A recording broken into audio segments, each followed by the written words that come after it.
बिस्मिल्लाहिर्रहमानिर्रहीम। अस्सलाम वालेकुम नाज़रीन, मैं रिजवान गिलज़ई। दो तीन अहम खबरें हैं। एक तो खैबर पख्तूनख्वा ने NFC के जो शेयर वफाक मांग रहा है सूबों से, वो देने से इनकार कर दिया है। और इसके अलावा सुहेल आफरीदी के ख़िलाफ़ जो फॉरवर्ड ब्लॉक बना है वो खुल के सामने आ चुका है, लेकिन सुहेल आफरीदी ने उस फॉरवर्ड ब्लॉक का तोड़ भी निकाल लिया है। मौलाना फजलुर रहमान से उनकी जो कल रात मुलाकात हुई है उसकी अंदरूनी कहानी आपके सामने रखते हैं। एक तो ये फॉरवर्ड ब्लॉक के हवाले से आज अडयाला जेल में जब इमरान खान से मुलाकात के लिए उनकी बहनें वहाँ पे गई थी, तो वहाँ पे ज़ाहिर MPs भी खैबर पख्तूनख्वा के आते हैं। तो वहाँ पे मुश्ताक गनी साहब जो MP हैं, एबटाबाद से स्पीकर रहे हैं खैबर पख्तूनख्वा असम्बली के, उन्होंने बाकायदा तौर पर इस बात का जिक्र किया कि खैबर पख्तूनख्वा में सुहेल आफरीदी के खिलाफ बाकायदा एक फॉरवर्ड ब्लॉक बन चुका है। 30 से 35 लोग उनके साथ हैं जो सुहेल आफरीदी के खिलाफ हैं। और उसमें जवाज़ उन्होंने ये पेश किया है कि हम इमरान खान की रिहाई के लिए चाहते ये हैं कि सुहेल आफरीदी कोई लायामल का ऐलान करें, अगर वो नहीं कर सकते तो हम उनके खिलाफ खड़े हो जाएंगे। अच्छा, इसका जो बैकग्राउंड है वो 30 लोगों का फॉरवर्ड ब्लॉक। आपको इसका बैकग्राउंड का पता है कि सुहेल जो अली अमीन गंडापुर हैं, वो इसके पीछे इस सारी जो फॉरवर्ड ब्लॉक है, ये जो लोग इकट्ठे हुए हैं, उसमें हैं असल में कितने वो भी आपको बताते हैं, उनके नाम भी आपसे शेयर करते हैं। लेकिन मामला जो है वो इसी से है कि जब उन्होंने राना सनाउल्लाह से मुलाकात की, वज़ीर आज़म से मुलाकात की, इस्टेब्लिशमेंट के लोगों से मुलाकात की, और उसमें उन्होंने कहा कि खैबर पख्तूनख्वा में 30 लोग मेरे साथ हैं और सुहेल आफरीदी का जो तख्ता है वो उल्टा जा सकता है। फिर आईनी अदालत में वो चले गए शरफ अफजल मरवत के ज़रिए, वहाँ से कोशिश की गई कि उनको बहाल किया जाए, लेकिन फिर उनको एक इस्टेब्लिशमेंट की तरफ से जब उनको पता चला कि यार ये कुछ 30-35 लोग नहीं हैं, ये 4-5-6 लोग हैं और इनके पास इनके पल्ले कुछ नहीं है, तो उन्होंने उनको शट अप कॉल दी और मामला वहाँ पे रुक गया कि खैबर पख्तूनख्वा में किसी एडवेंचर की ज़रूरत नहीं है। लेकिन ये मामला फिर दोबारा से सामने आया है और मुश्ताक गनी साहब ने इंटरव्यू दिया है। एक और MP हैं फजल इलाही, उन्होंने ARY को इंटरव्यू दिया है, उसके ऊपर बड़ी बात हुई है।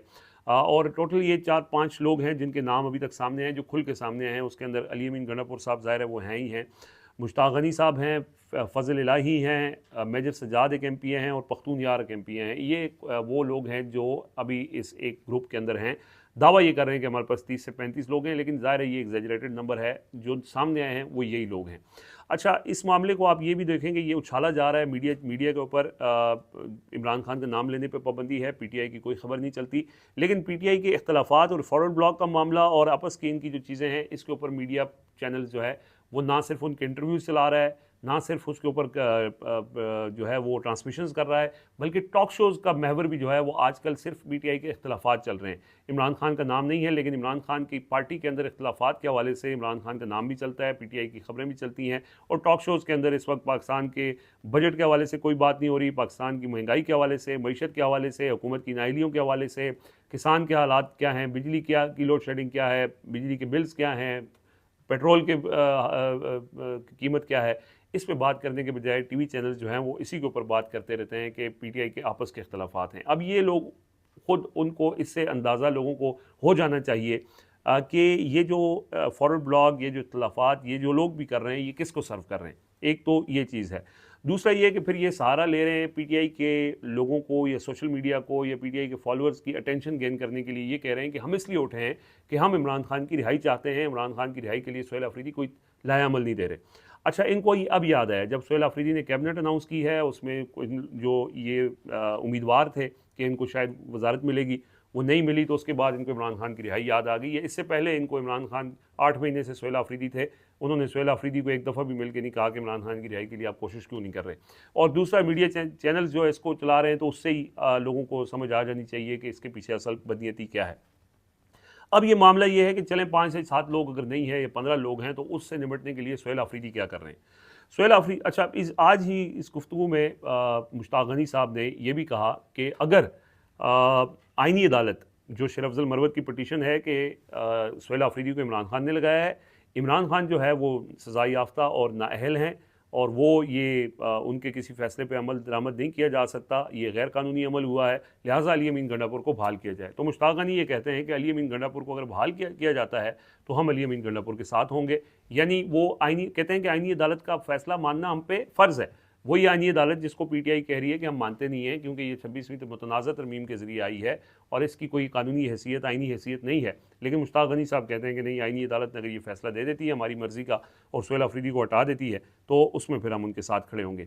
अच्छा, सुहेल आफरीदी क्या कर रहे हैं, जो गुज़श्ता रात उनकी मुलाकात हुई है उसके अंदर से 2 अहम खबरें हैं। जो उन्होंने मौलाना फजल रहमान से मुलाकात की है। मौलाना फजल रहमान से कुछ दिन पहले वो इस्लामाबाद में मिले थे और कल जो उनकी मुलाकात हुई है उसके अंदर दो चीज़ें डिस्कस हुई हैं। एक जो एनएफसी का मामला है, एनएफसी अवार्ड के मतलब वफाक एनएफसी के ज़रिए सूबों को रकम देता है, पैसे देता है, और वो 18वीं तरमीम के बाद एनएफसी की जो रकम थी वो सूबों का शेयर उसमें बढ़ा दिया था, यानी बड़ी ज़्यादा तादाद में रकम जो है वो सूबों को जाती थी, क्योंकि बहुत सारे जो सब्जेक्ट्स थे वो सूबों को दे दिए थे, मतलब सेहत, तालीम और ये सारी चीज़ें, और वो सूबों को ये पैसा मिल जाता था कि वो अपनी मर्ज़ी से खर्च करें। लेकिन ज़ाहिर है कि वो सूबे उसमें फिर बहुत से लोगों को इख्तलाफ भी था, ख़ास तौर पे वफाक के जो मौजूदा निज़ाम है, इनको ये लगता था कि सूबे जो है उनको इतना ज़्यादा पैसा नहीं मिलना चाहिए, ये पैसा वफाक को मिलना चाहिए, दिफाई बजट में बहुत ज़्यादा पैसे की ज़रूरत है। तो इस बार वो पैसा तकरीबन 1200 से 1700 अरब रुपये जो है वो इजाफी दरकार थे, तो उन्होंने इसलिए कहा कि 28वीं तरमीम करते हैं और एनएफसी का जो शेयर है सूबों का वो उस तरमीम के ज़रिए कम कर देते हैं जो 18वीं तरमीम में बढ़ाया गया था। 28वीं तरमीम नहीं हो सकी, पीपल्स पार्टी ने उसमें रजिस्ट किया और उन्होंने ये कहा कि ये पैसे हम आपको वैसे दे देंगे, लेकिन आप हमसे ये 18वीं तरमीम ना करवाएं। उन्होंने एग्री कर लिया। अब जब उन्होंने एग्री कर लिया और उनके आपस में मामलात तय पा गए, और वो मामलात कैसे तय पाए कि वो गिलगित बल्तिस्तान में पीपल्स पार्टी को अक्सरियत मिल गई, हालांकि वो नून लीग को देनी थी, लेकिन इन्हीं मामलात को तय करने के लिए उन्होंने उनको अक्सरियत दे दी, तो पीपल्स पार्टी के मामलात तो हो गए तय। अब खैबर पख्तूनख्वा जो है वो ऑलरेडी सुहेल आफरीदी जब से वज़ीर आला बने वो एक ही बात कर रहे हैं कि खैबर पख्तूनख्वा को एनएफसी में जो उसका हिस्सा है वो नहीं मिल रहा। और दूसरा ये है कि खैबर पख्तूनख्वा के साथ जब से फाटा जम हुआ है तो खैबर पख्तूनख्वा ये तय हुआ था 25वीं तरमीम में कि सूबे अपना इजाफी 1% एनएफसी का जो शेयर है वो खैबर पख्तूनख्वा को देंगे, क्योंकि खैबर पख्तूनख्वा के ऊपर इजाफी बोझ आ गया फाटा का। लेकिन वो कह रहे हैं कि वो 1% शेयर सूबे वो भी नहीं दे रहे, एनएफसी का शेयर भी नहीं मिल रहा, बाकी जो उनके वाजबात हैं वो भी नहीं मिल रहे। तो इस दौरान एक बार फिर वफाक जो है वो ये कह रहा है कि अपने शेयर में मजीद पैसे हमें दें, तो उससे उन्होंने इनकार कर दिया कि खैबर पख्तूनख्वा तो ये नहीं देगा।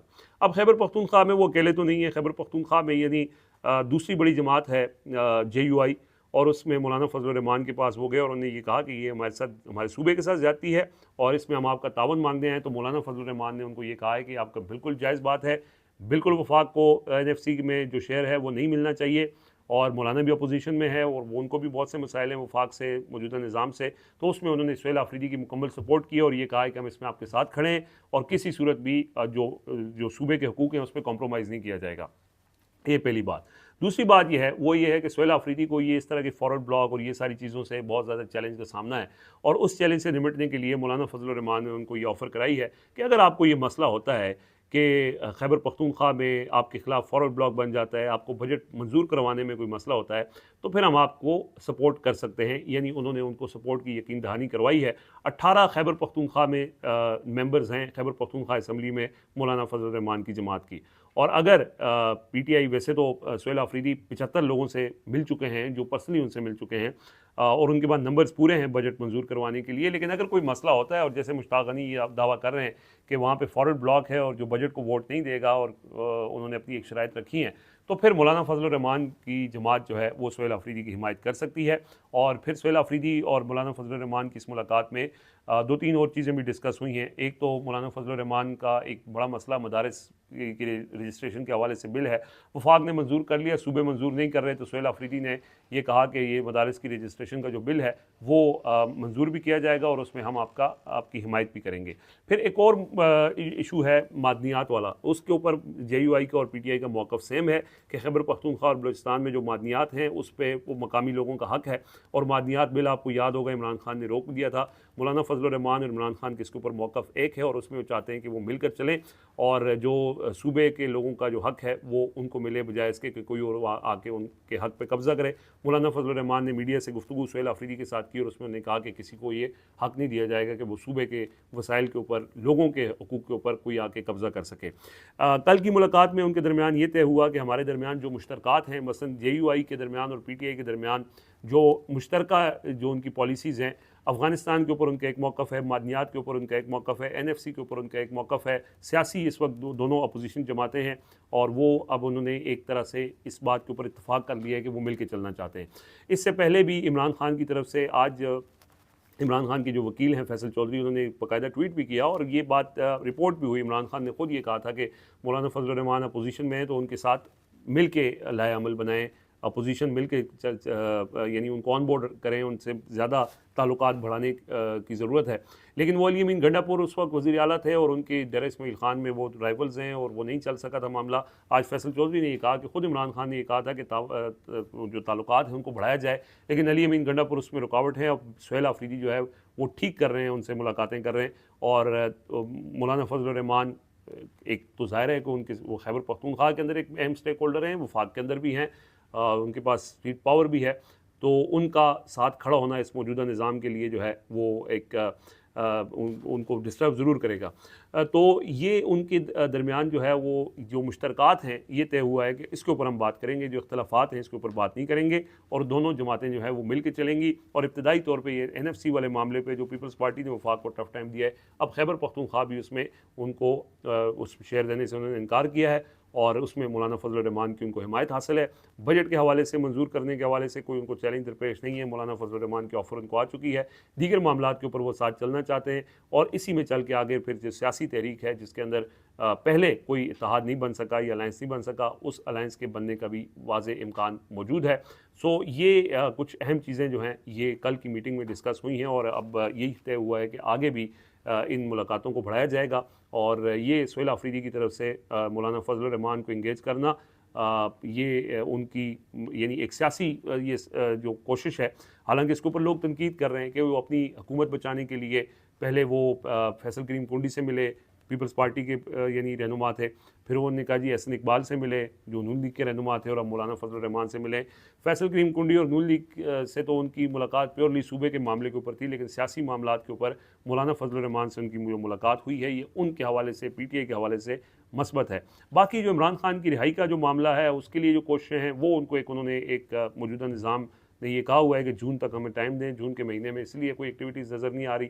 शायद वो इंतज़ार कर रहे हैं या उस ट्रक की बत्ती के पीछे लगे हुए हैं या लॉलीपॉप जिसको कहा जाता है वो लिया हुआ है। सो वो जून के महीने में कोई एक्टिविटीज़ उनकी तरफ से ऐसी नज़र नहीं आ रही और ना आएंगी और उसमें वो शायद इंतज़ार ही कर रहे हैं। देखते हैं कि वो उनकी कितनी इस इंतज़ार की नतीजे में क्या उनको मिलता है। वो तो वक्त आने पे जुलाई आएगी तो पता चलेगा कि क्या उन्होंने हासिल कर लिया है। इसीलिए आज अडयाला में भी आपने देखा कि कोई ख़ास एक्टिविटी नहीं हुई है, अडयाला वैसे ही एक रूटीन मैटर बन चुका है। बहरहाल इमरान खान की बुशरा बीबी से मुलाकात हो गई है, इमरान खान की बुशरा बीबी से रेगुलर मुलाकातें हो रही हैं और उसके अंदर ये इतलात आ रही हैं कि उनकी सख्तियों में भी कमी आई है और फ़िलहाल चीज़ें स्टैंड स्टिल पे ही हैं। जून इसी तरह गुजरेगा और आगे जुलाई में जाके फिर इस हवाले से जो है वो ख़बरें सामने आएंगी। गिलगित बल्तिस्तान इलेक्शन, वहाँ पे 6 सीटों पर रिज़ल्ट रोक दिया गया है, तीसरा दिन है, रिज़ल्ट नहीं आ रहा और वो भी अभी यही कहा जा रहा है कि पीपल्स पार्टी और नून लीग के दरमियान, क्योंकि हो सकता है वो सीटें उठा के नून लीग को दी जाएँ, नून लीग को इस हवाले से बड़ी डिस्टर्बेंस है। फिर कल एक खबर मोहम्मद मालिक साहब ने भी दी कि नवाज शरीफ साहब को शट अप कॉल दी गई है कि आप क्या हर जगह जाके रोना लगा देते हैं कि मुझे क्यों निकाला, आप अब इलेक्टेबल नहीं हैं, आप अब विनिंग कैंडिडेट नहीं हैं, आप अपनी औकात में रहें। उनको ये शट अप कॉल ये मोहम्मद मालिक साहब के मुताबिक उनको मिल गई है। फिर वफाक के अंदर कुछ वजारतों की तब्दीली की बातें भी चल रही हैं कि एहसन इकबाल साहब और ख्वाजा आसिफ और इन जैसे कुछ लोगों को फारिग करने का फ़ैसला हुआ है और यही पैगाम दिया गया है कि परफॉर्म करें, अदरवाइज़ आप छुट्टी हो जाएगी। लेकिन बात यही है कि कुआँ है और अगर वो गंदा है तो उसमें से पानी निकालने का फ़ायदा कोई नहीं है जब तक उस कुएँ को साफ़ नहीं किया जाएगा। मेरे ख्याल में मुनासिब बात यही की जा सकती है। अपना फीडबैक ज़रूर दीजिएगा। मुझे इजाज़त दीजिए। अल्लाह हाफ़िज़।